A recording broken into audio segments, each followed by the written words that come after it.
Welcome back to Not Another Mummy podcast with me, Alison Perry. On this podcast, I think it's important to talk about the different routes to motherhood. And my guest today, Kreena Dhiman, was forced to take a route that she never imagined that she would have to. When Kreena was diagnosed with breast cancer at 33, she was told that the chemotherapy treatment that she needed would affect her chances of having a baby. So she started on a journey of IVF and surrogacy in order to become a mum. With many bumps along the road, including nearly dying of heart failure and COVID restrictions meaning that she missed the birth of her sons, she is now the mum of 4 children, a 3-year-old and 1-year-old triplets.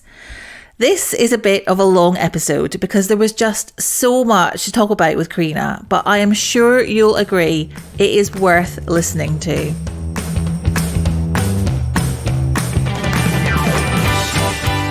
Hi Kreena, a warm welcome to the podcast. Thank you so much for joining me. Tell us where you are right now and how has the day been so far for you? Hello. So I am in my house, which is in Crawley, West Sussex. It's I can't even remember my day. That's awful, isn't it? It's 7:15 and I'm like already zoned out. But it's been a busy one. No, it's been a full-on day, as it always is. All 4 children are at home. Are they in bed right now? Has bedtime happened successfully? Well, we're in a 3 down, 1 to go situation. So yeah. The 3 little ones are down and the Amala is just finishing off bath time and then Daddy's going to get her to sleep. So yeah, lovely. we this time of night is relatively under control in our house and it's when we breathe like a sigh of relief, like, okay, we got through that day. Oh, it really does feel like that sometimes, doesn't it? It is just that kind of like, let's just take a breath. We got through another day. Yeah. I mean, I don't know what you mean sometimes. I mean, like, I'm like that every day. Every day. But, you know, to be fair, you have got quite a few children and they're all young. So, you know, you hear about, you know, people who are parents of 4 children and the ages are spread. And even that can be hectic and busy and a lot going on.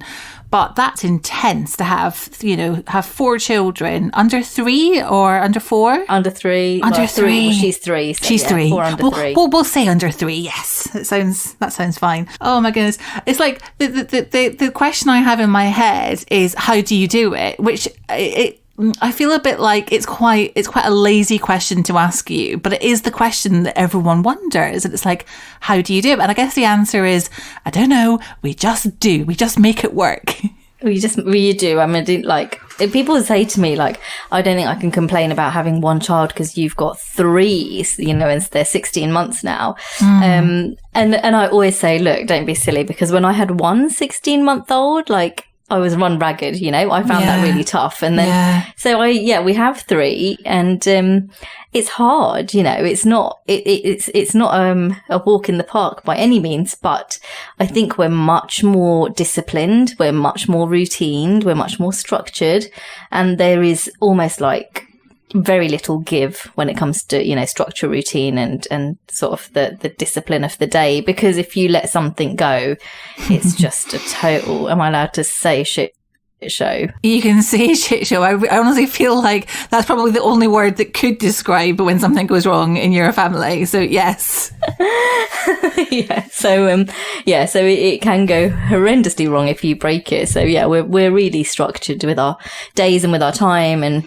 And I guess sort of the pandemic hasn't helped because we haven't been able to get out and about as much, but in some ways I feel a relief for that because I don't feel a pressure to take my kids out. So actually we are just like this closed unit of the 6 of us, and then, you know, my mother-in-law's an amazing help. So the 7 of us just sort of soldier on through it and get through sort of day in, day out. And it is really like that. Like, you know, having had 1 singleton, 3 years ago in, you know, a non-pandemic world, this has been very different. And I do feel like this sort of maternity has been, 1, clouded by COVID, but 2, the fact that you have 3 babies makes everything you used to do almost impossible. You know, you can't just say, I'm going to meet my friend at the coffee shop because actually, you know what, my car doesn't fit all of them in at the moment. And, you know, I can't just go for a walk because I can't walk that far because the buggy's so heavy. So I literally go around the block and then come back home again. So there's so much that's limited in what you can do when you've got triplets. But then, you know, there is actually so much joy, and we've spent so much time together in the past year and a bit that I feel really, really honoured that actually it hasn't been muddied by having to meet up with anyone or any of that mum pressure. Yeah. It's just been the kids and I and my husband, and it's, you know, whilst it's really intense, it's probably been really, really lovely in a number of ways, and really we've been able to bond quite nicely. And so there's, you know, there's always a silver lining, isn't there? There are pros and cons of any situation, aren't there? Now, Kreena, you have been through an incredible amount to get to this point. You know, heartbreak and setbacks. I almost don't know where to start. But your route to motherhood hasn't been the standard, I'm doing kind of like air quotes, standard experience that so many people have. Let's begin with when you were 33 and diagnosed with breast cancer. And I'm guessing that must have blindsided you. You know, you're living your life as you do, age 33, and then this huge health issue crops up out of nowhere. What was that like? Really tough. And, you know, I think anyone who goes through cancer will say that it's the hardest thing you'll go through, you know, up until that point in your life anyway. And I was, like you said, living a regular life, doing the things that 33-year-olds do. You know, I would go out with my friends and had a good career, and, you know, me and my husband enjoyed lovely holidays. And yeah, we were living the life of 33-year-olds who were enjoying life. And then, you know, I found an inversion on my left nipple, and went through a series of tests and checks and stuff like that, which you can find out a lot more about on my page, but eventually ended up with the diagnosis of a grade 3, stage 3 breast cancer in my left breast, which just took the wind out of me. You know, it's something that no one ever wants to hear. And I think I for anyone who doesn't know, I am Indian, so I'm from the South Asian continent, and I'm from South Asia, sorry. And I just think it's really tough when you're from a minority community, because actually we don't talk about cancer at all in our society. And, you know, I'd never heard of anyone talk openly about cancer. We'd had my mum's mum, who I was really close to, had cancer twice, breast cancer at that twice, but no one ever spoke about it. And it never triggered conversations of self-checking or self-awareness or anything like that. It was just under the carpet, you know, dealt with. And so there was sort of two things there, that I wasn't used to the word cancer because no one had spoken about it. And then, you know, I was young and in my early years of marriage, and, you know, in love and looking to have a family and stuff. And it just changes everything in an instant. And for me, it was, you know, the biggest change of my life, and nothing at all has been the same since. So at that point, I mean, obviously you're dealing with, you know, the news and the fact that you're going to have to go through treatment. At what point were you told that the cancer treatment were you told that it could affect your fertility, or were you told that it would affect your fertility? I was told it could. So it didn't come right at the start either. So the hope was that I wouldn't have to have chemotherapy. So when they'd sort of seen the lump in my breast, it looked like it was quite far forward in the breast. And my surgeon at the time just said, look, we're hoping that we can take the breast off and then give you radiotherapy, and that will be your treatment plan. And as they sort of did more investigation, they found out that the cancer had travelled into my lymph nodes, which is your lymphatic system around your body, so out of the breast tissue into the armpit. And he said, you know, because of that, we will have to give you chemotherapy. And honestly, when I heard that I had to have chemotherapy, I cried more than I heard I have cancer, because at that point it was, you know, it was almost out of control and out of my hands. And I remember when I thought I would I say just in inverted commas, when I thought it was radiotherapy only that my treatment would be, I kind of thought I could hide it from my friends and my family and my colleagues, and I just thought, well, I can have this radiotherapy for 3 or 4 months and no one's going to see what's going on. And I can just go back to work after that, and didn't want to tell anyone anything about it. And then when they said you have to have chemo, I thought, well, shit, you know, everyone's going to know, because I'm going to lose my hair and I'm going to be off work for a lot longer than I thought I would be off. And, you know, it just comes with so many more consequences when you have chemotherapy added to your treatment plan. So it wasn't something initially. So initially I hadn't thought about fertility preservation, but when chemo was put on the table and I saw my oncologist for the first time, he said to me, I just have to tell you that there's a chance that you might lose your fertility because the treatment does X, Y, and Z. And I had, by this point, sort of joined a number of sort of breast cancer support groups online and sort of Facebook groups. And I'd heard about this and, you know, been researching it and sort of reading into other people's stories. And I'd seen that a lot of people had sort of, urgent IVF, I guess, for fertility preservation before they started chemotherapy. So I went into that appointment sort of ready to hear those words from him and armed with information, you know, and stuff that I wanted to ask him and speak to him about. And I said to him, look, it's really important that if I live beyond this disease, that I find a way to have children. And, you know, I'm an Indian girl. I don't know anyone in my family or community who hasn't had children. It's kind of just a given, and we're expected to procreate. And, you know, I don't want to, and you know, aside from that pressure, I'd always dreamt of being a mum. I was that sort of person who pushed a buggy around from God knows what age, you know, pretending to be a mum. And, you know, I had lots of younger cousins that we helped raise and, you know, and watch them grow. And it was definitely, I've always been a maternal person. So to know that if I survived cancer, that could be taken away from me was really heartbreaking. Yeah, I'll bet it was. I mean, all of that is just so much for you to take in and process.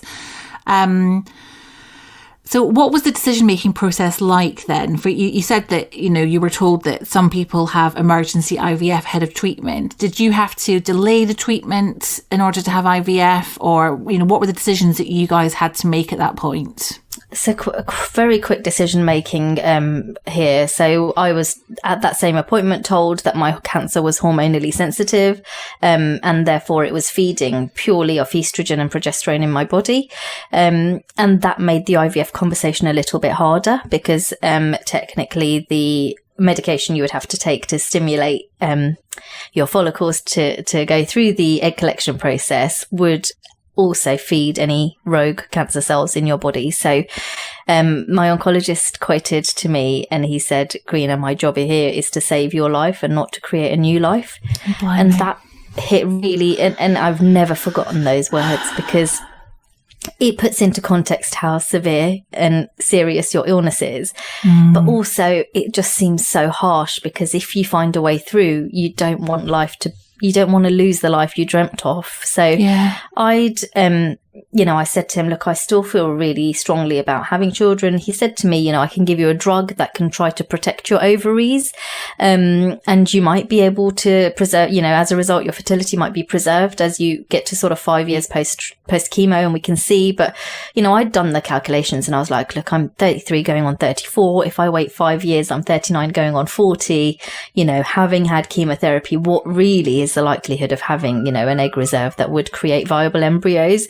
And so I said to him, I'm not really in the headspace where I want to wait 5 years. I need my insurance plan now because I just wasn't willing to risk anything at this point in time. I said, if there's a way of doing the IVF now, I want to do it. And he said, that's fine. I will, you know, if that's your choice, it's your choice. I'll give you 14 days. And that's exactly what I had, exactly 14 days to walk out of my oncologist's room and into a fertility clinic, go through sort of this urgent IVF process. And what we got was what we got, and there was never any going back or second chances. So we went through that urgent IVF process alongside sort of my chemo plan being put in place and a date set for that to start. What was that like emotionally for you to have those 14 days where you were?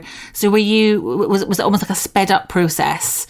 Were you injecting like more hormones into you or how did it work? I guess, it's strange because I was really naive to IVF because I'd never had fertility issues until I arrived in an IVF clinic. So I don't know if I had more or if the protocol is any different to a standard protocol. I know it's the same for all oncology patients, but they don't do that thing where they down-regulate you and then re-stimulate you. They just go from where you are, sort of thing. Right, yeah. And it was really hard because it's trying to process the fact that, am I being foolish trying to create this new life when I don't even know if I'm going to stay alive? And that just kept coming back to me again and again. And I remember the day of my egg collection, the embryologist called me and she just said to me, Kreena, I'm so excited. I want you to let you know that we've collected 13 eggs and fertilized 12 of them. And it's such a brilliant result. And you should be so proud of yourself. And she was so cheerful. And I remember just putting the phone down thinking, saying thanks, bye, because I didn't feel like it was anything worth celebrating. I felt like I'd been forced to go through that process because of the cancer. And I felt like I was potentially very foolish and naive in having made this decision because I might have created this life that I would never live to see. And that was something that went round and round in my head, as we went through the IVF process and as I started chemotherapy, that, have I just aggravated the cancer? Have I fed the cancer? Have I been silly? Or is this going to be the best thing I've ever done? And, you just don't know the answers at that point in time. And it's such a difficult and emotional journey that you go on. And two of the hardest things, for anyone who's, been through infertility, they'll tell you that IVF is so hard. And anyone who goes through cancer will tell you that that's incredibly hard. And do the two things in parallel. It's just mind blowing. I can't even imagine. I went through IVF to have my twins. So that was about 4 years ago I was going through it. So just listening to you talking about it, I had that exact thought process of, I know how stressful it was and how emotionally kind of fraught it was to go through IVF. So to go through that on top of everything else that you're going through, the mind boggles how you were coping with that. It's just, I think you just go into survival mode and you've just got to get through it. And, it's not just that. Some of the simplest things become super complex because, I had this ridiculous sort of nuance, and I know many other sort of young women with cancer who go through fertility preservation have that.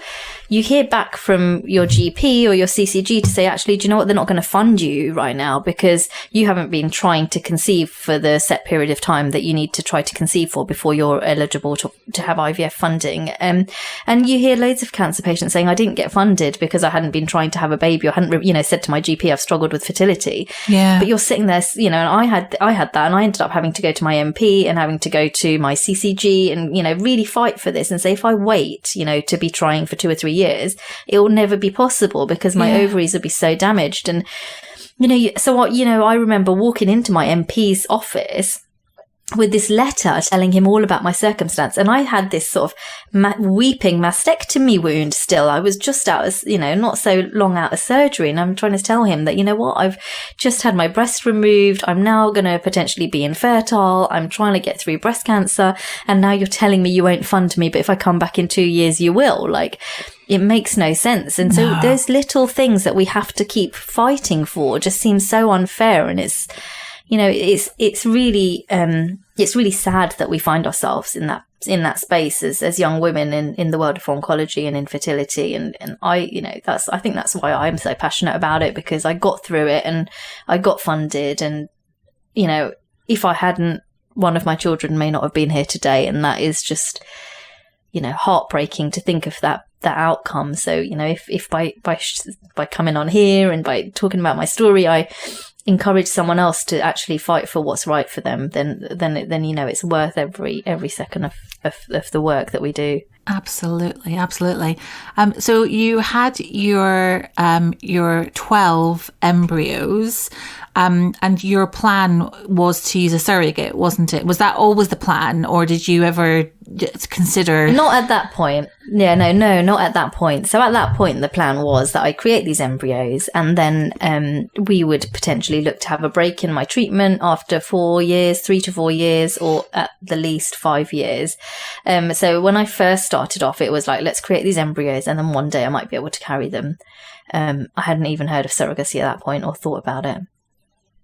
Right. Not in great depth anyway. So you were going to freeze the embryos and then hopefully, yeah, have a good prognosis with regards to my breast cancer, and then try to carry them myself. So at what point did that plan change? It changed. I think I got through the chemotherapy. So, a year, I got through sort of the really intense 6 months of treatment, and then spent the next sort of 6 to 8 months recovering. And then I remember sort of at a 1 year check-in with my oncologist, or maybe just after a year, I said to him, I'm really keen to start a family, and what do you think what should we do with regards to that? And he said, look, I don't think you should be taking a break anything before 5 years for your particular circumstance. I had what was quite an aggressive cancer, and like I said, hormonally sensitive, because I think it's in everyone's best interest that you stay on your treatment for at least 5 years. And so then I was thinking, okay, that'll be like I'll be nearly 40, and if we're lucky, we'd have a baby at 41, 42, but what if we had a second one a bit later? And so I started thinking, of the time frame. And then I said to him, a couple of months later, I had another check-in, and I said, look, what are the risks of me coming off my medication at this point? And he reeled off a load of stats, and it really made me think, like, what do I want in life? Do I want to have a child and stick around for that child and, give myself the best chance of never getting cancer again? Or do I want to get pregnant and do this myself? And it's a different answer for everyone. It's very individual, that choice. But for me, I was really afraid of coming off my meds. I think once I'd got through treatment, I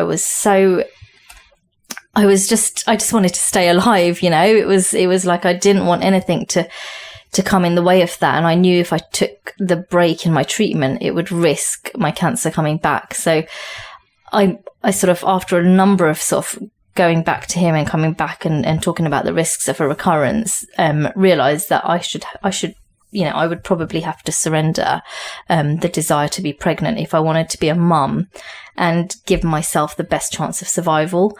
So it's at that point that I started thinking that surrogacy would be a potential route to parenthood for us. And how do you even begin to find a surrogate? I mean, that feels like, like I was saying to you before we started recording, I imagine that most people who are at the beginning of that journey know nothing about surrogacy. So where do you even start? Nothing. I had no idea, right? And I was like, would my friends do it for me? Do I need to ask one of my friends? Like, how do you even start that conversation? And, where do you go with this? And in the end, I don't even know what happened. Oh no, I do know what happened, right? So I Googled it, as you do with everything, right? And Googled sort of what the options were. And because I'm Indian, I had heard of people going to do surrogacy in India, and some people who were not really in my close circle, but friends of friends,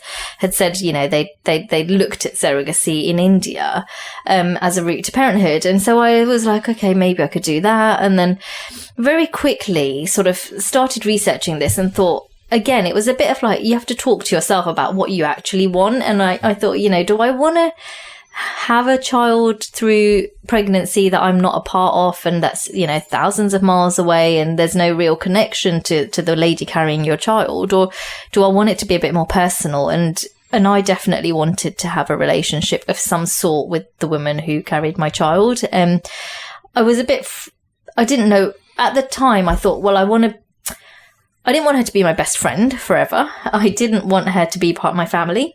I felt a lot of insecurity about having a long-term relationship with a surrogate because she was doing something I couldn't.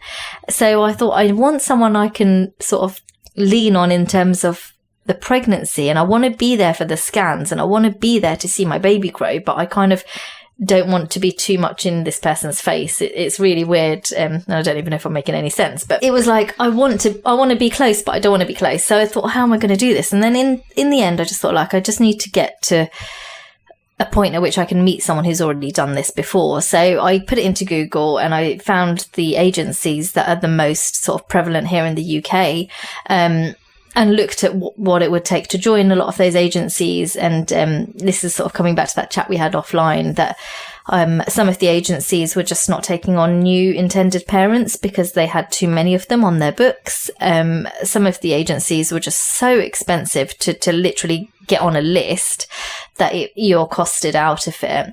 And then one agency, which kind of was like, its books were kind of open, although they were reaching capacity, and they had a relatively low membership fee. I thought, right, let's just have a research of this particular agency. So I dug around on their website. I saw that they were having a social gathering, like a spring event type thing, and just said to Sati, my husband, that, look, do you know what? We're going to have to just go to this thing. And see how it feels, and if we like it, then we join the agency. But if nothing else, we meet people like us who are sort of walking the same path as us, and we can see if this is the right thing for us to do. And he wasn't actually on board as quickly as I was. He thought it was a really sort of far-fetched route to parenthood because we'd never heard of it or never experienced it before, and he was really hesitant. But I think I knew that this was my only way there, so I was a lot more forthcoming in terms of research and willingness to put my toe in the water. So we went to this event, and I remember driving up and just thinking, I hope he likes it. I hope he likes it, because I don't want him to say no, because then it puts us back at a, like, where do we go from here situation. And I have to say, he didn't like it, and neither did I. I didn't enjoy the vibe or the feel, and I felt really like an outsider in this space, and I felt like it was really cliquey, and I think we were the only people of colour in that room, and it was really difficult. And I sat there just wanting to love it, but hating the fact that I didn't. What I did find there was sort of, I heard stories of people saying, like, oh, I knew that this was going to be my surrogate, and I know that she won't ever want to keep my baby because, that's just what people say. But when you get into these relationships, you realize that there's so much more to it than that. And so I was starting to hear these stories of people like me who found people that they trusted. And I thought, well, there must be another way of doing this. So I went back to some of my breast cancer forums and just said, look, I'm really struggling. And surrogacy is, I think, where I want to go, but I'm not feeling comfortable with agency at the moment. And a girl just messaged me and randomly said, you know what, I'm a mum through surrogacy. And this is going to sound like the weirdest thing in the world, but there's a thing called independent surrogacy, and you can join these groups. They're on Facebook, and it's free of charge, and it's just going to let you understand what this world is about, and let you do your research, and let you hear the stories of hope that will get you through this. And it's not going to cost you a penny, so why don't you just do it, because you've got nothing to lose. And I thought, okay, this sounds like really interesting. And by that time, even though I hadn't liked it, I had written my check out for the membership for the agency, because I thought that was my only route. And then this girl messaged me, and that check went into a plastic folder. And to this day, I've still got that check. That I never posted off to them. And so I joined the Facebook groups and introduced myself and just said, look, this is us. This is our circumstance. And it was just the most wonderful thing. That community was so welcoming. The arms were just there to hold you and support you. And it was wonderful. And I think I did still feel like I don't know what I want from this relationship. But I think at that point, I knew I wanted someone who was here in the UK, because I wanted to be a part of the pregnancy. Yeah. And was it through that group that you eventually found your surrogate? Yeah, it was through that group. And, again, there's a lot of detail here that I guess you'll find on our podcast, which is how you enter this world of independent surrogacy. But I eventually found my surrogate there, and it wasn't easy. Sort of, I met a couple of other people along the way, and it didn't work out. But I think when I knew, and when I met Ina, who was my first surrogate, I think I knew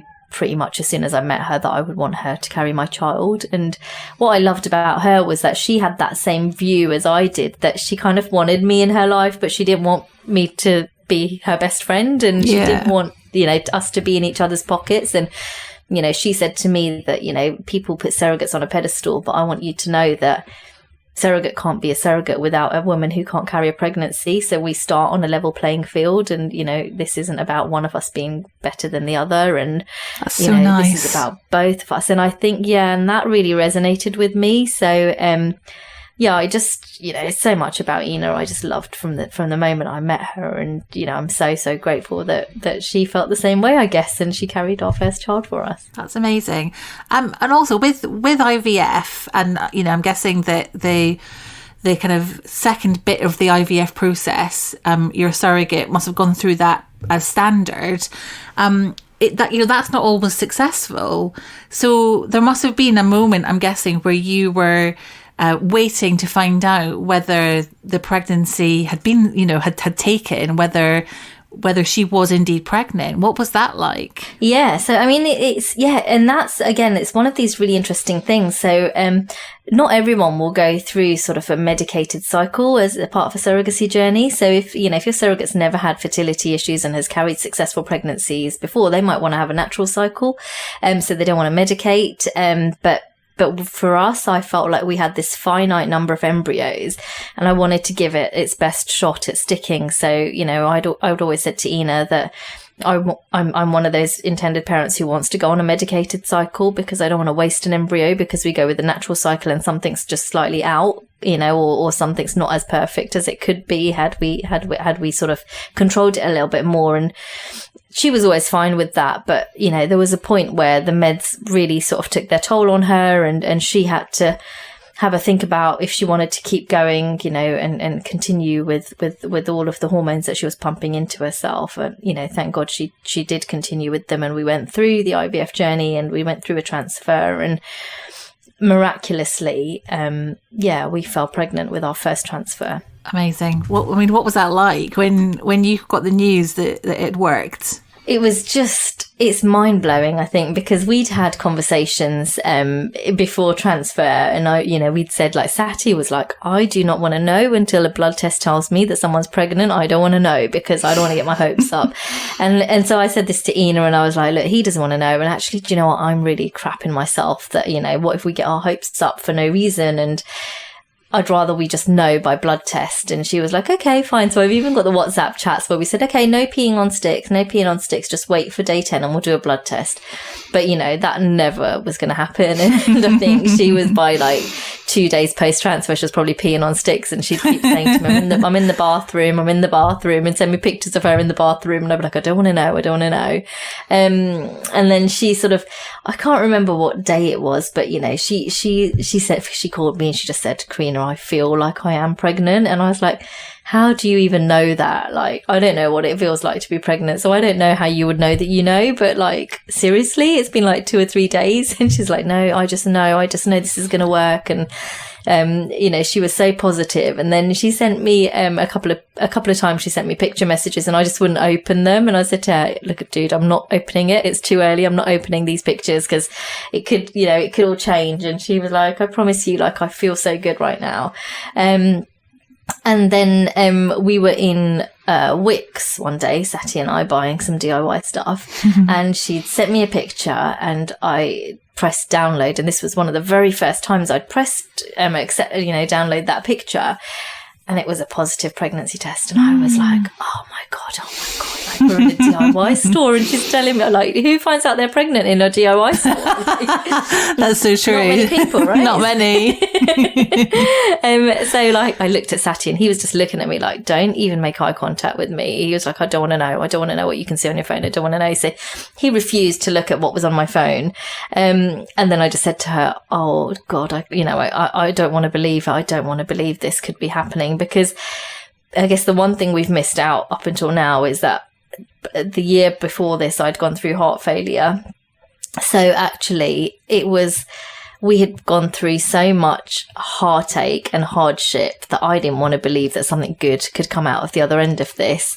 And then she said, you need to start believing it. And then the next day, she sent me this picture, and I've obviously never done this myself, but it was like a clear blue pregnancy test, and it said the word pregnant on it. And I was like, oh my God, like, these things actually say the word pregnant. Like I feel like I'm really like, I feel like someone's going to think, what the hell has she never lived life? But obviously I'd never been pregnant, so I never knew what a pregnancy, like a digital pregnancy test looked like. And I was like, oh my God, it says the word, like it says the actual word. Like, so it's definitely happening. Yeah. I was like, yeah, because someone's programmed a little thing to say the word, I will now start to believe that we are pregnant. And then what she followed that up with a video of the test, and then that video said like the word pregnant comes up, and then the number of weeks or days or whatever, it was like 1 to 2 weeks, and I was like, oh my god, like it even knows that we're like 2 weeks in, like this is mental. Like, so then I felt like I had to believe it more because it was telling me what I needed to believe, right? So I was like, gosh, this is mental. And then the next day we were due in clinic anyway. We were at day 10, and we were due in to do our bloods.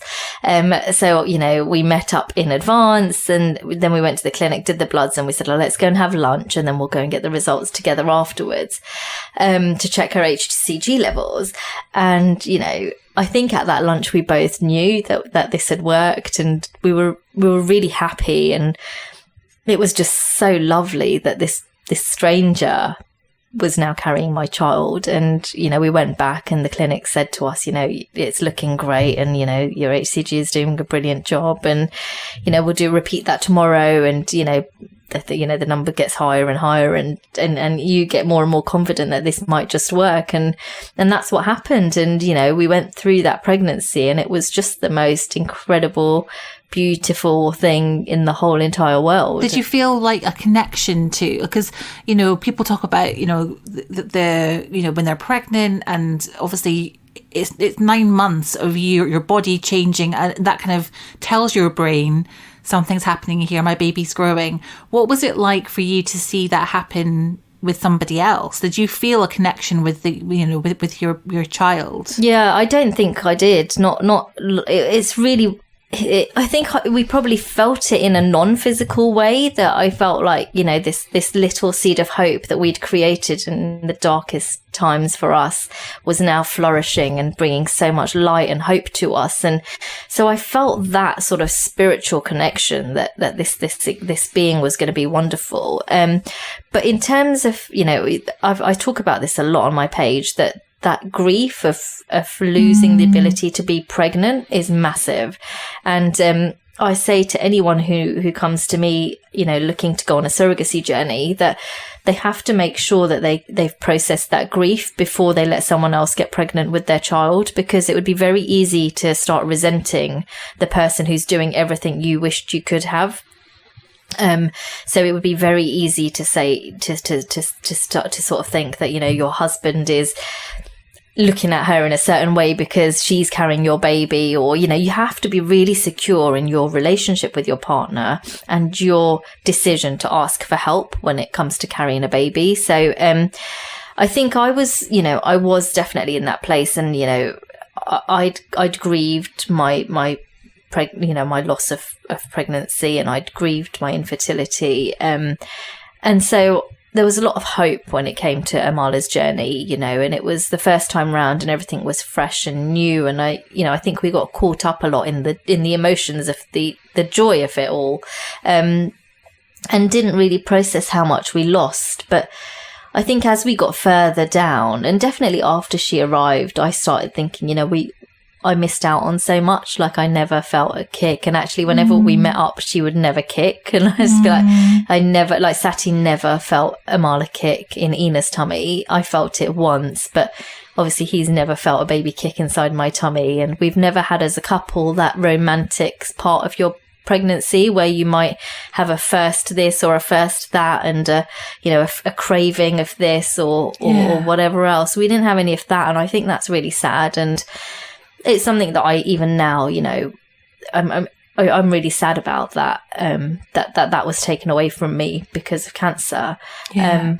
But, you know, I don't wish it any different, because I have my children who are born in this way. And, I wouldn't change them for the world, but it doesn't mean that, you know, I say it a lot, that grief and gratitude can live alongside each other. And absolutely, yeah. And definitely for me, that happens, you know, and it happens all the time. And I just have to, sometimes I'll see a friend who's pregnant and I'll see them with their partner, and, you know, your partner sort of has this sort of a subtle and subconscious protective nature of the woman who's carrying his child, sort of a little bit more than when they were just a Mr. and Mrs. sort of scenario. And I just think I never had that, you know, and I never had that feeling of, I hear so many of my male friends just be like, oh my God, she was incredible when their when their babies were born, and the way they talk of their wives, like in that that moment their child enters the world, and that immense pride that a husband has for their wife for what they've just done. I think that doesn't happen when you've let someone else carry your child for you. And I do miss that. And I do wish I'd had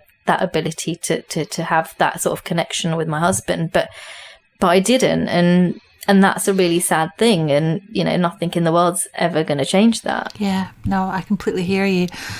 So when Amala was born, what did it feel like to have you hold her in your arms for the first time after everything that you'd been through to get to that point? It was just the most perfect moment, Amala's birth. I mean, we had moved up to be close to Ina in the 10 days or so before our due date, because Ina lived in Bath and we were down in the south, so we didn't want to miss it by being on the motorway when she went into labour. So we decided that we would go up in advance. We'd rented this cottage, and actually it was just the perfect few days before Amala joined us that Ina and her family and Sati and I had like a barbecue in the sun, the day before, and we'd sort of spent some really lovely time together of an evening and really connected as a group of people who were creating this life, and it was so perfect. And then Ina went into labour, and it was a slightly complex labour, but in the end, she ended up in theatre needing a potential C-section, but they were going to try and forceps Amala out beforehand. And we'd had these conversations, and in surrogacy you have agreements before you go on a surrogacy journey, and we'd always in our agreement said that if at any point Ina would need to go into theatre, I would be the person who goes in with her.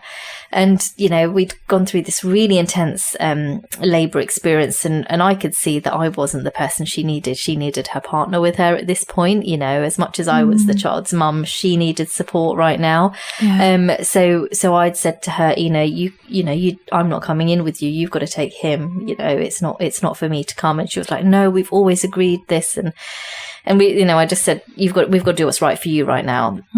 And again, that's a really difficult place to be, because, we'd got to this point where things were getting really, really frantic, and I could see on a screen that Amala's heart rate was all over the shop, and she needed to get out.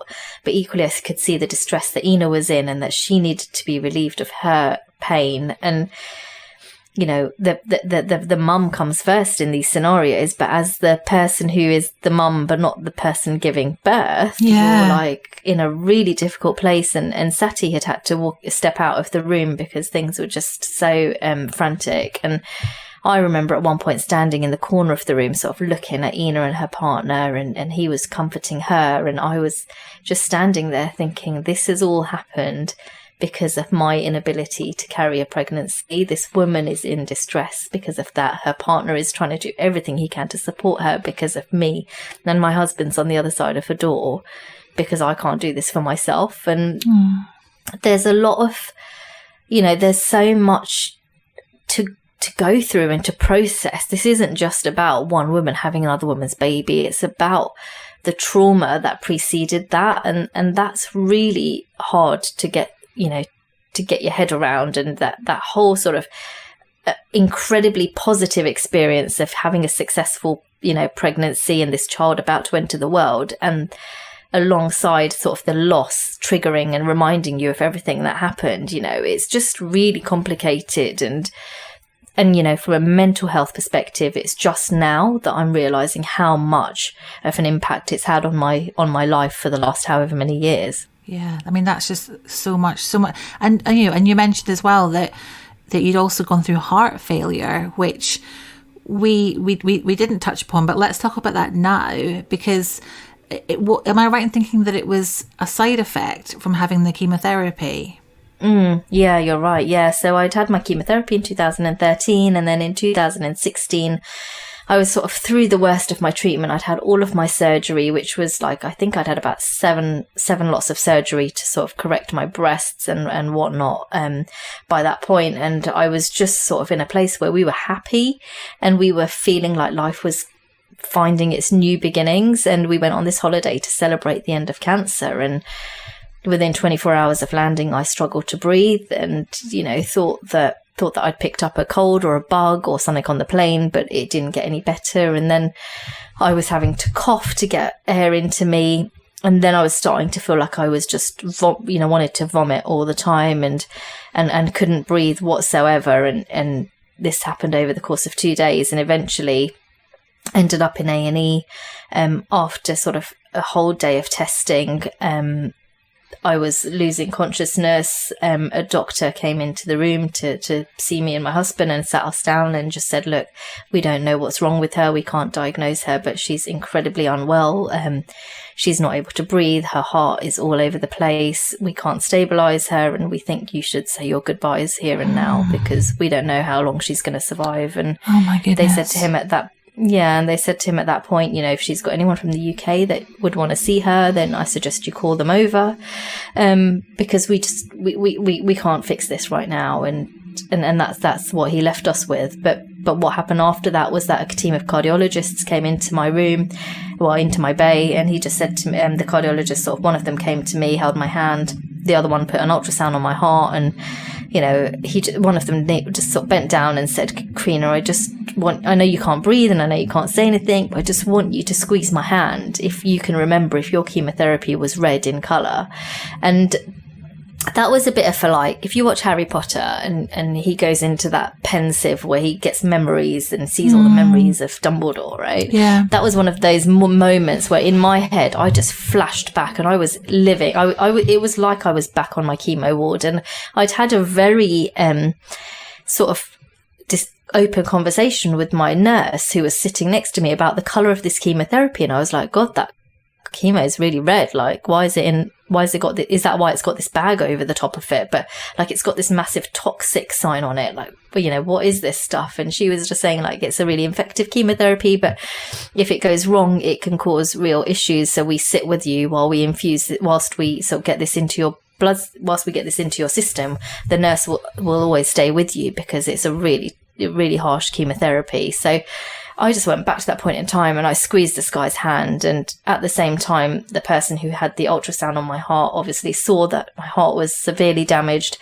And someone pressed this buzzer on the back wall of the room and this red light just went off and everyone started shouting and they were like, she's in heart failure. And with, the side barriers of my bed was shoved up and an oxygen tank was thrown on and I was just wheeled down a corridor and Sati was running behind me, and it was literally something you would see in a movie. It was the most scary thing I've done in my life.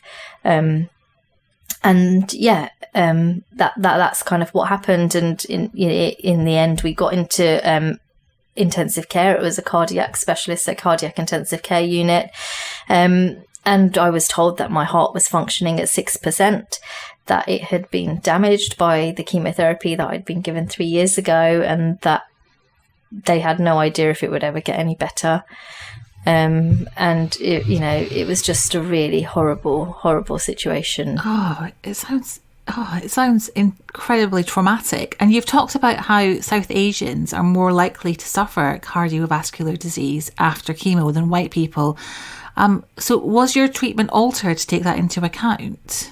No, and I don't think anyone's is. So I think, I've worked with my cardiologist since this about speaking to oncologists and really assessing the risks of the chemotherapy that's been given to different people and maybe personalizing it a little bit more. And I know that all costs money and it's not going to happen overnight on the NHS, but there are different risk factors when it comes to heart failure after chemotherapy, and genetics are one of them, which is where sort of maybe cultural or ethnic minority or ethnicity plays a role, but there's a whole heap of other things that can make one person more susceptible to heart failure than someone else. And I think with more and more people, 1 in 2 now being diagnosed with cancer, and therefore more and more people going through chemotherapy, more and more people surviving beyond chemotherapy, there's definitely the need to do some more investigative work before we administer these really cardiotoxic chemotherapies to people.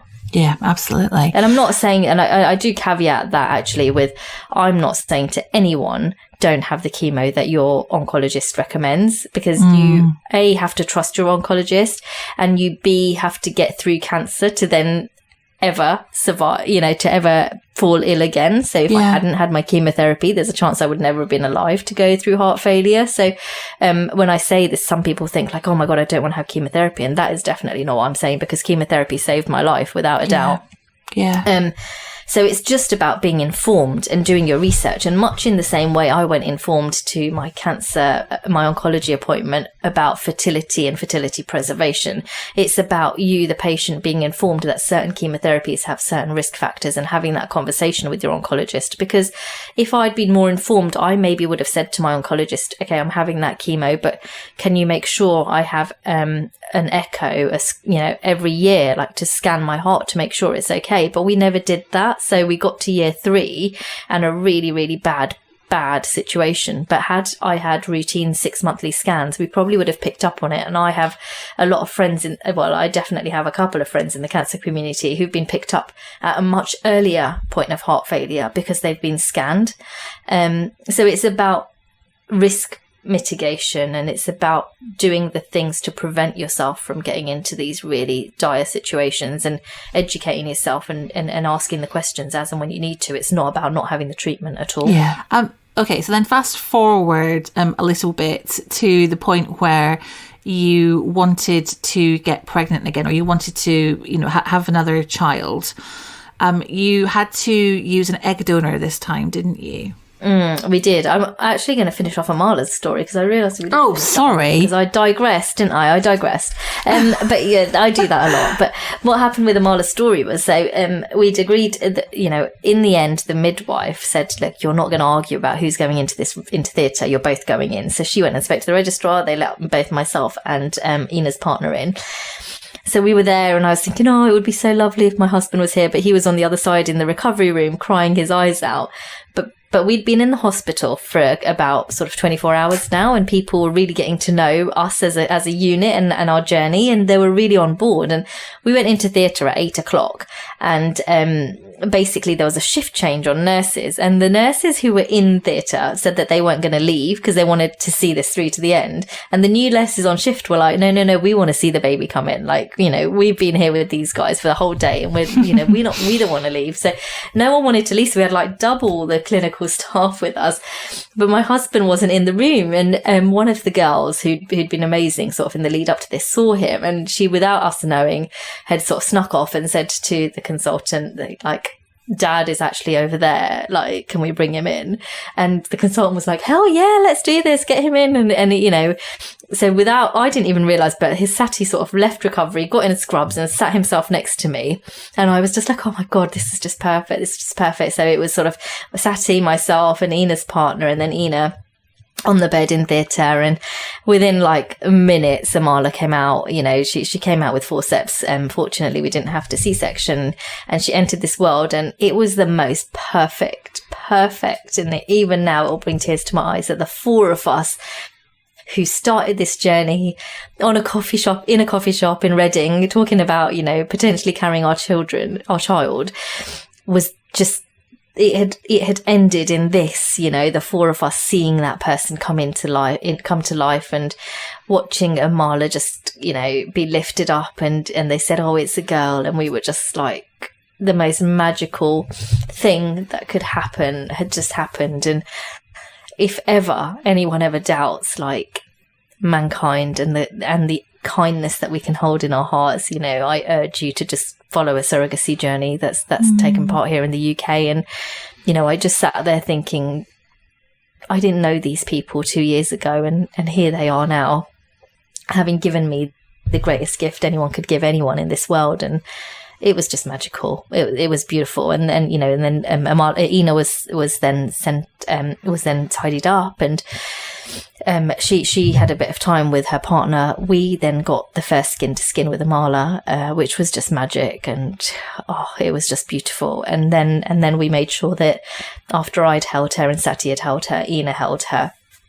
And those are memories and photos that hold such a special place in my heart, because they're just sort of the happiest days of my life, that day that Amala came into this world, because she was our firstborn. She broke all the barriers, and she, I don't know, she just brought so much love with her. Yeah, that's incredibly special. Just amazing. Yeah, I'm sitting here grinning just listening to you talking about it. So yeah, I mean, so that's Amala's story. So then at some point, then you guys were obviously like, right, we want to have another baby. And yeah, you had to use an egg donor this time around, didn't you? Were you always thinking, well, surrogacy worked first time round, so we're gonna do the same again? Yeah, so it wasn't long after Amala was born that we'd had a conversation with Ina about wanting another child. So we had said, I'd said to Ina, look, I definitely want more than one. One of the other things that we haven't talked about that happened was that when Amala's embryo was transferred into Ina, we actually had 4 or 5 viable embryos at that time. One was the best quality, and that was the one that was transferred, but the rest were meant to be frozen for us to have a sibling journey. But it transpired that didn't happen. Be it a communication error or whatever happened, but our embryos were allowed to perish. So we didn't have sort of any backup or any option for a sibling from that sort of batch of 12 embryos that I harvested pre-chemotherapy. And that in itself put massive pressure on Ina and her pregnancy, actually, and it was something that definitely sort of a cloud that hung over us for the whole 9 months. But we sort of after Amala had been born, I'd sort of a few months later was just chatting to Ina and just said, look, we definitely would want we definitely want a sibling for her, but obviously it's going to be a little bit more complicated. And by this point, I'd sort of found myself quite embedded in the world of surrogacy and in the infertility space, and I'd been watching and reading stories about people who, all these alternate routes to motherhood and parenthood, and had heard a lot of stories about egg donation. And in the surrogacy world, actually, there are 2 types of surrogacy. So gestational, which is where an embryo is planted into the surrogate, or traditional, where the surrogate actually uses her own egg and gets pregnant with her own egg. So I'd seen quite a lot of families created through eggs that weren't that of the mum, and it was starting to make me realise that actually there was more to motherhood than genetics. And I'd often sort of look at Amala and I think, do I love you because you share my genes, or do I love you because I'm your mum? And would always land on the latter.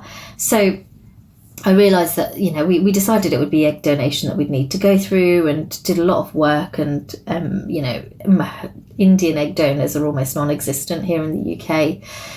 So we went on this really, really long journey of finding an egg donor who was of Indian origin and who looked like me. And we actually worked with an agency who were based in South Africa, who had some Indian egg donors, and they worked with a clinic in Cyprus. And, we found this clinic, and we found this agency, and then we found this girl, and we all flew to Cyprus, created embryos and put them on ice ready for a second journey. And it was going to be surrogacy because I was still on my 10-year treatment plan for my breast cancer. So the same thing about not coming off the meds was an issue. And then also because of my heart failure, and this was actually true of the first pregnancy as well, because of my heart failure, I would never have been able to be pregnant, because A, the state of my heart, and B, the medication I was on to support my heart. So actually, it wasn't only the cancer and the cancer meds that meant pregnancy wasn't going to happen. It was also the heart failure situation. So we knew it would have to be surrogacy again. And it was always something that Ina, her partner, and myself and Sati had talked about. So we'd met up a couple of times and said, yeah, this is what we want to do. So it was on our plan. And then Ina got in touch with me one day, and she just had a change in her personal circumstance, which meant it wasn't right for her to be pregnant again. And she had to break that news to me, which was really difficult to hear that you know that your wonderful surrogate can't do it again for you. And I think she was really she was cautious in telling me, and she thought that I'd be upset with her, but I always have and will always say that she never owed me a second journey, and she gave me the greatest gift in my life. And when she said she couldn't do it again, there was never any sort of animosity or resentment or anything like that, because she didn't owe it to me. And you know, I definitely lived that life of, you know, you don't expect, or people don't owe you anything, and what you get given is a gift, and she'd gifted me a mala, so there was no ill feeling there, but it was very hard to find yourself in that position where you're back in the surrogacy community looking for a new surrogate, because it doesn't happen overnight. So I was gutted, but I wasn't going to give up, and therefore went on the search for another surrogate after unmatching with Ina in 2019, I believe that was. So we also at this time had launched our podcast, and we were talking about surrogacy quite openly, and had, unbeknownst to me, built up quite a good reputation in the surrogacy community. So when I did unmatch, I didn't realise, but a lot of my surrogate friends, it's a bit like when you pimp out your best friend to guys that you quite like because you think they're an awesome person. And a lot of my friends in the surrogacy community were saying to us surrogates, like, you know, this is a brilliant couple, and you know, anyone who matches with them, we know, we've watched the journey, and you know, it's not going to go wrong because they do their due diligence, and you know, they're really lovely people. So I honestly was preparing myself to wait a year before matching again, but I matched again. Well, I met Laura, who was my second surrogate, within, I think it was online, we were speaking within 2 months of me unmatching from Ina, very quick. Yeah. So, and I didn't think it would happen, but we were talking sort of within 2 months of Ina and I unmatching, and by sort of December of that year, we'd met in person, and then by January, we'd known each other for 5 months, and we were matched again, and ready to go. And in the February of 2020, we were on a plane out of here to Cyprus to go through our next transfer. It was the strangest thing, because we'd matched in January, and I'd said to her, should we plan for an April transfer, because, you know, that'll give us time to sort the logistics out of, that'll give us the time to sort the logistics out of getting to Cyprus. The weather will be better, so we can actually have a nice little break while we're out there, and blah, blah, blah. And I was like pitching April to Laura, and she was like, sounds great, but could we possibly go earlier, because I don't want to be heavily pregnant over Christmas time. And I was like, that's fair dues, yeah, okay. And then she goes, do you think we could do February? Like, I know my cycle like the back of my hand. And Laura was a very experienced surrogate, and she was like, you know, I can do what I need to do for my body. If you can do the admin, then I reckon we could go in Feb. And I was like, I can do admin, like, you know, I can definitely do that. So she pushed for it, and we did it, and we went in the middle of February. We got on a plane, and we went through an embryo transfer. We've transferred 2 embryos into her, and then arrived back home the 3rd week in February to a world that was starting to deal with COVID-19 and a pandemic. And we would never have got out to Cyprus in March because of COVID and borders closing and stuff. So the fact that Laura pushed me to make it February is a total blessing, and I wouldn't have the family I have if it wasn't for that sort of one point in time that changed the rest of our lives, I guess. Can you imagine though if you'd just been like, yeah, let's do it in April, and then as you were watching the news in March and things were closing, it doesn't even bear thinking about. Yeah. And I do actually, we were actually we had some very good friends who are friends I met through the surrogacy community, who were going on a journey at the exact same time as us, and they were due out slightly behind us, sort of early March, and their journey got disrupted because of the pandemic, and they never got out there. And I just think it could have so easily been us, but our story took a totally different turn. And yeah, we got back and found out we were pregnant, and again, you know, it's this, I was at my mum's house, and Laura and I had been talking, and she'd sort of said to me before, like, what do you want to see on a pregnancy test? Do you want to see lines? Do you want to see the word? Like, what is it? Oh, that's so nice that she's asking you about your experience. Yeah. And I just said, I don't know what I want just yet, but, you know, it's obviously really early days. And obviously I didn't realise she was also peeing on sticks at this point. And I was at my mum's having a cup of tea, and we hadn't told anyone we were going to Cyprus for this transfer. We're quite, we like to do these things privately, I guess, Sati and I, and we'll go through the transfer, and then when we've got something to tell people, we'll tell them. So we'd gone out and done, Laura and I had gone out and done the transfer, and I hadn't told anyone I'd been to Cyprus and back, and I was at my mum's house having a cup of tea, and Laura must have sent some pictures, and she just said to me on a WhatsApp, oh, I'm just sending some pictures of the trip out to you, so when you're ready, send yours back to me. And I was like, okay, cool. Ignored it for a couple of hours, and then sat down next to my mum on the sofa with a cup of tea, and I was just scrolling through my phone and downloaded the pictures and was going through them. And the very last picture she sent me was a positive pregnancy test. And I was just like, what is it with me getting these pictures at the most inconvenient of moments? At least you weren't in Wix.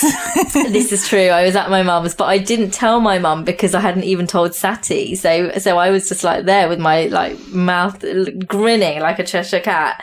And she was probably, you know, she was a bit like, what you saw so interesting on your phone? What are you doing? And I was like, oh no, nothing, Mum, don't worry about it. And then tottled off home, and I do always do this thing, and I did it with Amara as well, that when I tell Sati that we are pregnant, I make a thing of it. So for both pregnancies, I created a little box, a pregnancy box, and I printed out the photo of the pregnancy test and just a little memento, or, you know, with Amara, it was a baby grow I put in there, and it had the words on there that said an adventure is about to begin. When it was the triplets turn, I went home and I got a letterboard, and I just put big sister, duty begins in November 2020, and, you know, had Amala holding that when Sati walked home and walked in the door. And so, you know, I got all of that stuff ready, and then he walked in, and I shared the news with him, and, you know, we were just so overjoyed that we were pregnant, and we couldn't believe our luck that the second time round we were also, you know, first transfer and pregnant. Yeah. And it was just, you know, that doesn't happen. And, you know, we've never taken that for granted. And we're totally humbled that was our story and that was our outcome. And then as the sort of days and weeks went by, Laura sending pregnancy test picture after pregnancy test, and the weeks were reading beyond the weeks that we were in. So, you know, when we were at week 2, it was saying you're at week 3+, and we were like, oh, that's a bit strange. All those extra hormones. Yeah. And then the lines were so dark, and I would get Amala's, you know, pregnancy stick picture at day 9 and compare it to Laura's and be like, oh my God, that's really dark. And we knew we'd put 2 embryos in, so we knew that there was a chance that this was going to be a twin pregnancy. So, you know, I said to Sati, I think it's twins. I mean, look at this. And then her HCG levels were so high, and Laura had carried twins before, but she kept saying, she goes, doesn't feel like last time. This is, I mean, I know these are dark, but this is a bit strange. It's just different. Like, I'm not sure about this. I'm not sure it is twins, because I've done twins before. I don't know, but I don't think she ever thought triplets, which she didn't say it out loud anyway. And then we had this really scary moment at week about 4 or 5 where Laura called me, and she was actually in an ambulance, and she was feeling really unwell, and she said, I've been taken to A&E because they think it might be an ectopic pregnancy, but we're just getting it all checked out. And that was awful, because I said to her, like, do you want me to come up there? Do you want me to be with you? And she was like, no, because this is COVID now. COVID was prevalent, and I had heart disease. And she said, you're not going anywhere. You stay at home, and, you know, I will tell you what I need to tell you from over here, and, you know, stay safe, and this, that, and the other. And she came home, you know, from that appointment, and they said, look, they're going to have to scan in a couple of weeks' time to see what exactly was going on. So we kind of had to sort of bite our fingernails for the next week or so, and then the Laura's scan eventually came. I think it was about 6 weeks, just before 6 weeks actually, scan, and I was at home, and sorry, I lie, I think it was 6 weeks, and she phoned me, and you know, I'd been in touch with her saying, look, I hope everything goes well today. And we were really sort of thinking this was going to be a horrendous situation where we'd got our hopes up high and then we're going to find out that there's something severely wrong with this pregnancy. So she calls me and she says, "Oh, are you sitting down?" And I was like, yeah, I'm sitting down.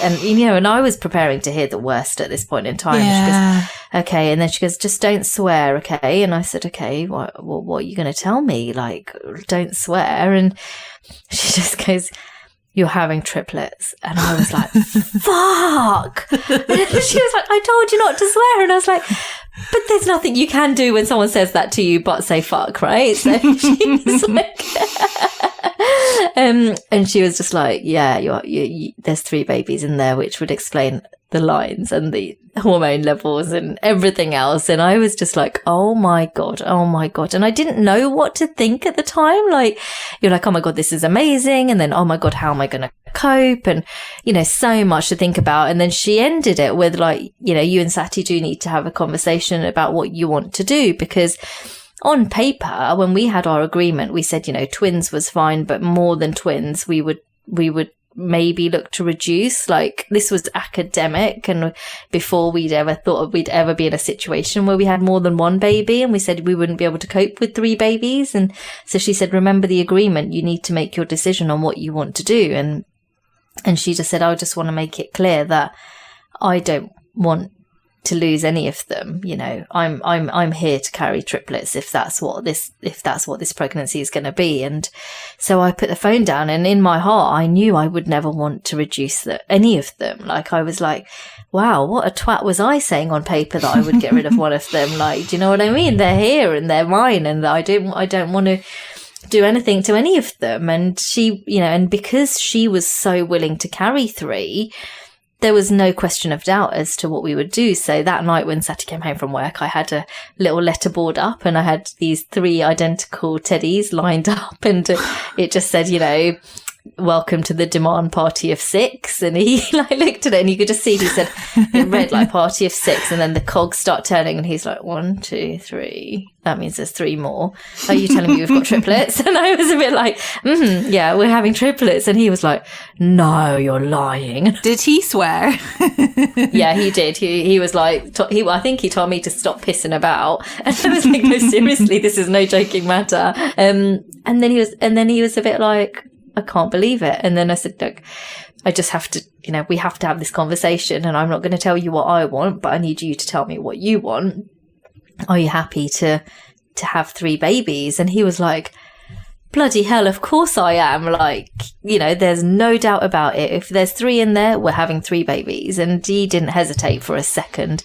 And, so we rang Laura, and we just said, look, if 3 is what it is, 3 is what we go with. We are not going to reduce this pregnancy because as intended parents we want to. We definitely don't. And she goes, I don't want to reduce it as a surrogate. So we're on the same page there. And from here on in, it's it's what nature dictates is going to happen is what happens. And, as much as consultants were telling Laura it was high risk and she should reduce, we as a team decided that we wouldn't. And we, if at any point Laura's health became an issue, then yes, we would have that conversation. But whilst everything was going well, we would keep all 3 babies, and that's what we did. And what was the pregnancy like?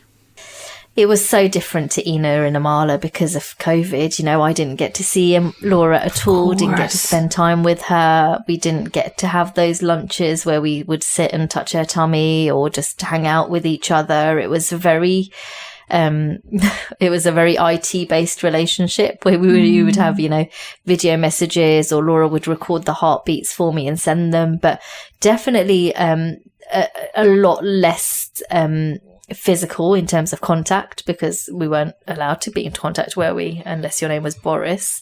Yes. But yeah, we weren't allowed to get close to each other. So we didn't, and we missed out on so much of that pregnancy. And I did have massive fears because these children weren't genetically mine and I hadn't spent any of the pregnancy with them. I definitely was more afraid than I was with Amala about bonding with them and how this would pan out in terms of the babies when they arrived. And what did the pandemic mean in terms of how different was the birth experience? Were you allowed to be there when the triplets arrived? Oh, it was heartbreaking, Alison. This bit is just one of the saddest bits of my story. So we got a call from Laura on a Saturday in the early hours of the morning. It was about, I think she called me at 3:45 a.m. to say that she'd gone into labour and she was in the ambulance. And we literally, for the first time in my life, we were relatively prepared. So we knew this might happen, and Sati's mum was on speed dial. We woke her up, got her over to our house. Bags were ready. We got in the car. Within 15 minutes, we were on the motorway up to Northampton.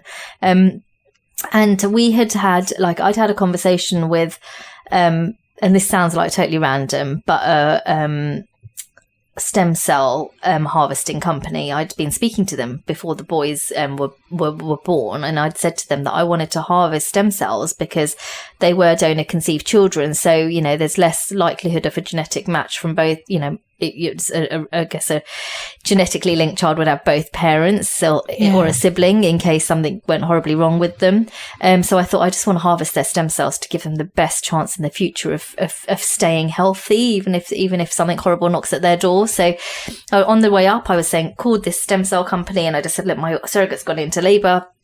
Can you get to Northampton Hospital? And this is where we're at. So they were on their way, and then we arrived at Northampton and walked into the hospital at, I think it's just before 6 o'clock in the morning. And I said, look, my surrogate has come in. She's giving birth to my triplets. And we didn't know if the babies had arrived at this point. So I just said, she's giving birth to our triplets. Can we be with her? And they just looked at us and just said, have you been COVID tested? And I said, no, but neither has Laura. It's a spontaneous labour. And they said, we can't let you in if you haven't been COVID tested. And I said, but that doesn't make sense because our birth plan, and we'd had a very detailed birth plan to avoid this. Our birth plan says that when she goes into labour, I will be her birth partner. I will be allowed in the room. These are my children. And she just kept saying, computer says no. And so I just said, well, do you know what? I don't want to argue right now, but before we go into this, can I just let the phlebotomist in? Because these, we need to get, when the children arrive, we need to harvest the stem cells, and that's quite an urgent thing that we need to do quickly. And she just looked at me and she said, oh, I don't know what you're talking about. And I said, oh, I want to harvest the stem cells from the umbilical cord or the placenta. And she goes, oh, the placenta's not available. And I said, oh, that's fine, just get it from the umbilical cord then. And then she goes, no, but it's not possible. The placenta's not here anymore. And I said, what do you mean the placenta's not here anymore? And she just looked at me, and then I just looked at her and I just said, if the placenta's not with Laura, where is it? And then she goes, it's been sent to blah, blah, blah. And I said, are you telling me my children have already been born? And she just looked at me. She goes, did you not already know that? And that's how we found out that they were born in the middle of this argument in the foyer. And then that's I just horrible. sort of sat, yeah, it really was. And Sati and I just started crying and just said, look, please just let us go. Let us be with our children. Like, they're born 10 weeks early. Like, please let us through. And she was just like, you haven't had a COVID test. You're not coming in. And then she goes, and she just turned around and it was like 7 o'clock. I said, how long is it going to take to get this test done? And she goes, we're quite busy. Come back to get swabbed at 11.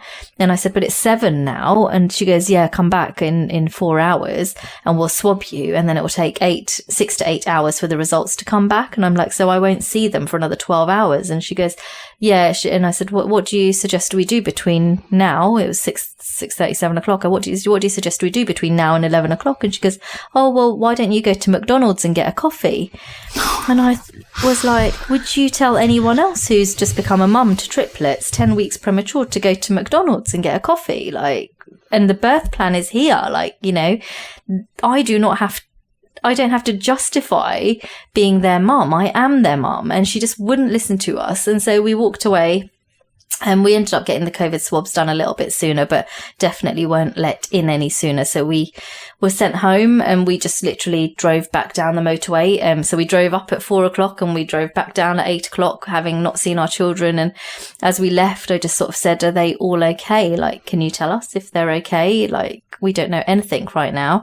And she just said, no, I can't tell you anything. And so we didn't even know if all 3 of them had survived the birth at that point. My goodness. And we were walking out, and then a nurse just sort of came over to us and she just said, I just want you to know that your children are all okay and they've been taken to the neonatal unit, because whatever anyone says, you need to know that they're your children. So, you know, thank God she came up and she told us that. And then we got in the car and we drove back home knowing nothing more and not being allowed any closer to our children. And then another sort of 6 hours passed and we got a call from Laura to say your results are back, just get in the car, you're fine. And so we got back in the car and we drove back up the motorway, and then we were let through, and we went to see Laura first of all. And just, you know, I was heartbroken that she'd had to do that on her own. She didn't have a birth partner with her. She gave birth to 3 little babies from via an emergency C-section with no one there by her side. Because, I don't know, someone decided to keep us apart.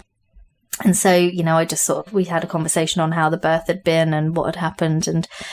And then sort of I got this beautiful video where I just set the phone to record, and I just said to her, just tell me the sex of them. And she was just like, are you sure you don't want to go up and see for yourself? And we just said, no, well, I said, I want you to tell me.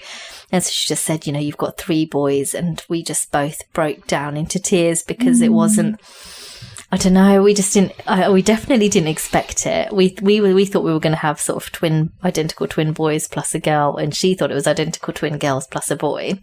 And it was just, you know, that we had to fight so much to have that special moment between Laura and ourselves, and we shouldn't have had to, you know, at all, because we later found out that every other partner was allowed in without a COVID test to be with their other half at the point at which their children were born. No, and no one was sent away whilst pending the results for a COVID test. And so we were kept apart for 12 hours from our children and from our surrogate because of the pandemic, and because one person decided that we didn't have the right to go through a set of double doors when someone else did.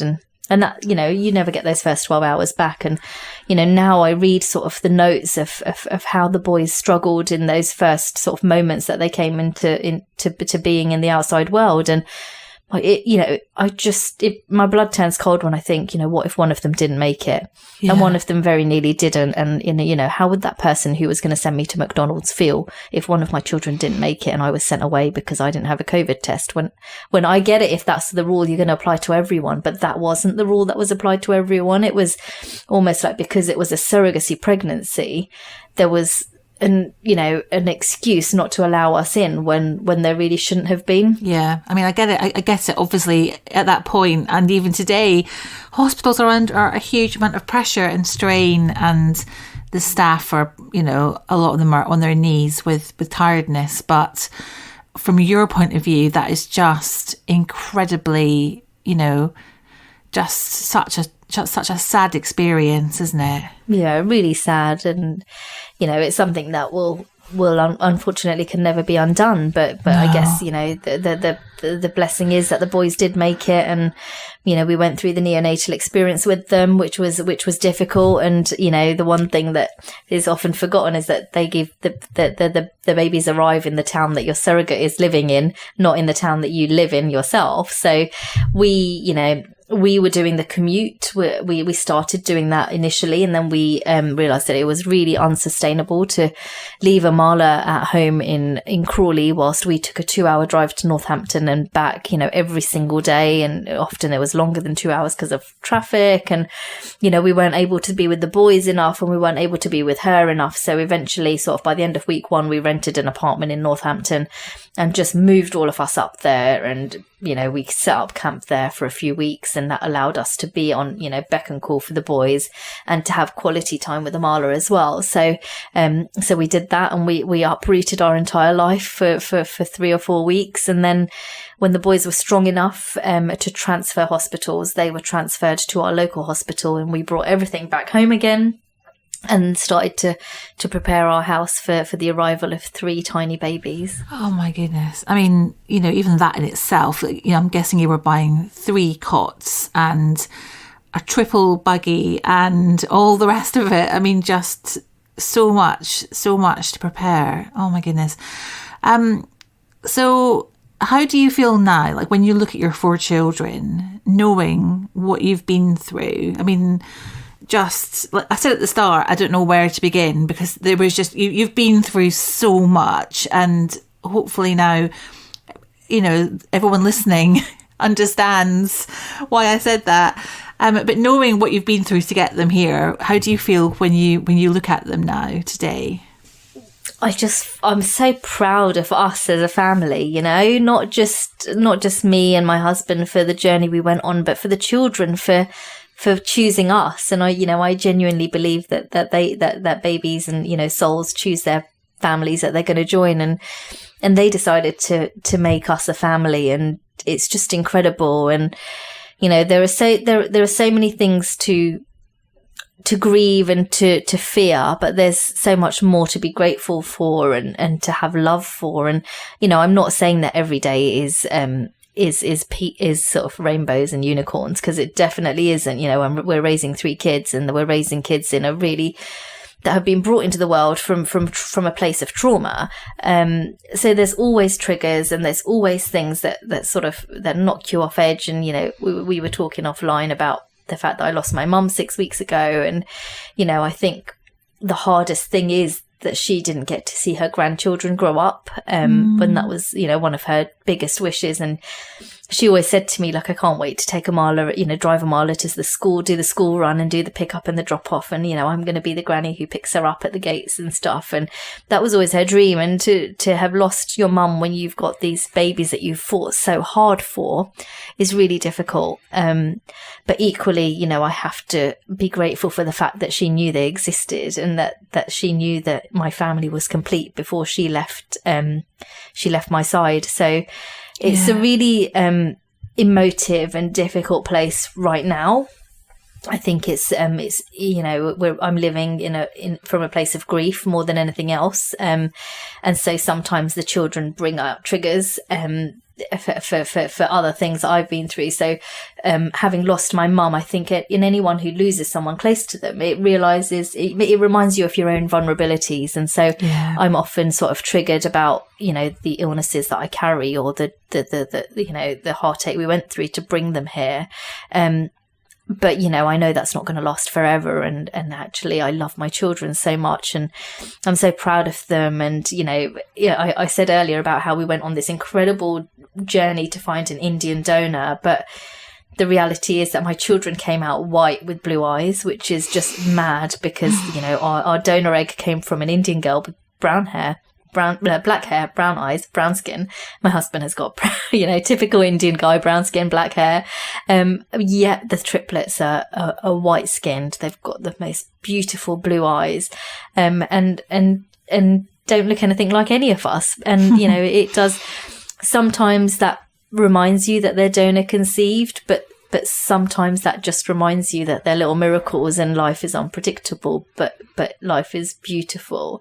And I definitely sort of live generally in the world of gratitude and joy and love. And, you know, I just hope my children are a reflection of that. And, you know, the reason we do this, and I do a lot of this, is that I want one day when they grow up, I want them to know that the journey that their mum and dad went on, and I want them to embrace that sort of resilience and tenacity and take that forward in their own lives, and go and achieve big things, and you know, and fulfill their hearts. And that's all I ever want them to be, is totally happy and free, you know. That's so wonderful. Kreena, a huge thank you for being my guest today. I feel like it has just been the biggest privilege to listen to you talk about what you've been through in your life and your experiences. So thank you so much.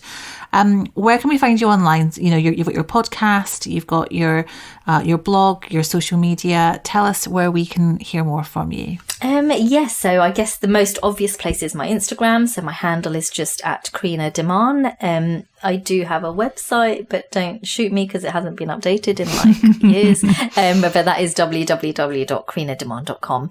And our podcast is called The Intended Parent, and it's available on all major podcasting platforms. And I feel like you've definitely got a book in you, Kreena, at least one, if not several. I'm literally, I've been like stalking you and like reading my look, like I've got your book, and I'm just like, I need to like get my butt in gear, because, you know, Alison's done it. I need to do it. Well, I feel like you're quite well placed. Since I wrote OMG, it's twins, I think you should write fuck, it's triplets. I think so. Yeah, definitely.